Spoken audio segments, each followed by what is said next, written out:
He was a preacher, a carpenter, ultimately purchased his own freedom and went on to lead what was known as one of the largest slave revolts in U.S. history. It was not successful. Remember, we talked about one slave revolt that was successful in the Seminole Wars.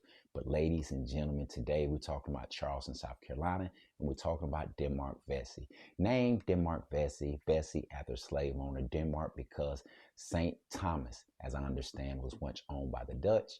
And that's where he get the name Denmark from, Denmark Vesey. Ultimately, you all, he purchased his freedom in his 30s. And when he purchased his freedom, he did so because working as a carpenter and doing other works, he was able to hire himself out.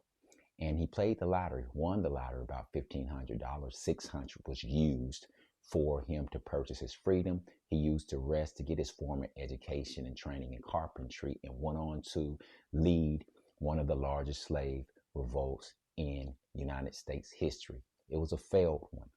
But we're talking about, ladies and gentlemen, Denmark Vesey today.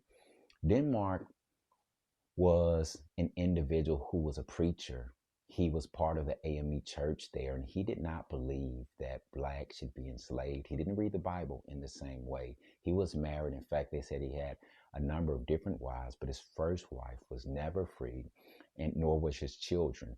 But instead of like so many people who were ultimately freed, and there are different ways to be free. You could do it.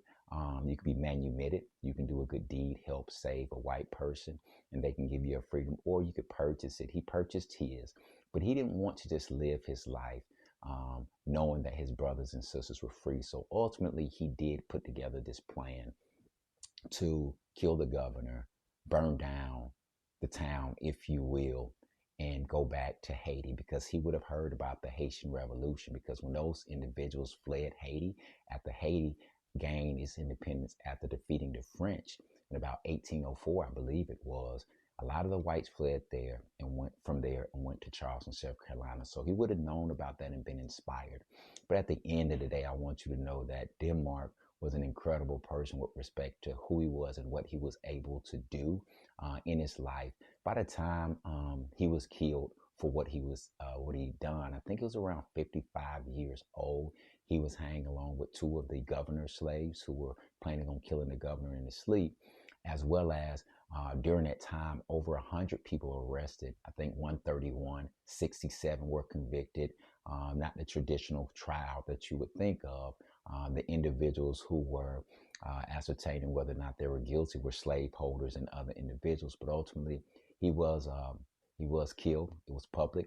A lot of the slave owners had their slaves come watch as an example. And about 30 people were lynched in that way. The other 30 plus were sent to places like Cuba. In the aftermath, some interesting things happened. That's where you get the Citadel, the military institution there in South Carolina. It was stood up directly in response to what happened with Denmark Vesey and that particular slave uprising. You also saw that now when military ships were coming in, if blacks were aboard, they were in prison when they came to Charleston. Now blacks could no longer meet in more than 5 without a white person being present. But today, we're talking about Denmark Vesey. You should note that I believe his name was Dylan Ruth when he did that shooting in South Carolina. It wasn't this exact church, Mother Emanuel. Mother Emanuel came afterwards because the church that they had been meeting with and in that congregation, that church was destroyed. But after the Civil War, individuals who had been worshiping with whites and doing other things, they ultimately started the church again. They named it Mother Emanuel. But at that time, the church was not called Mother Emanuel.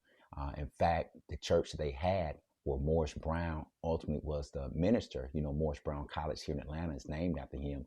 When Denmark was murdered or killed, he went back to Philadelphia. They had the second largest church congregation of the AME church at that time. It went underground after the Civil War, came back as Mother Emanuel. But in 2017, I believe, or 2016, 2015, when the young white male went in and shot and killed individuals who were praying, that was related to the whole Denmark Vesey story. I have the timeline. I visited there. They give you a timeline of all the things that happened. So if you want to check out more about Denmark Vesey or VC or Televant, do that. And here's another book. This book does the same thing by way of a timeline. You open it up, and you get to another timeline. It gives you the chronology and everything about his life. But ladies and gentlemen, today we're talking about Denmark Vesey. We're talking about history hidden in plain sight. I'm Josh Will Teach Us. It's been a journey. I've been enjoying you all this Black History Month. If you have a book that I should check out, let me know. Drop it in the comments. But until next time, have an amazing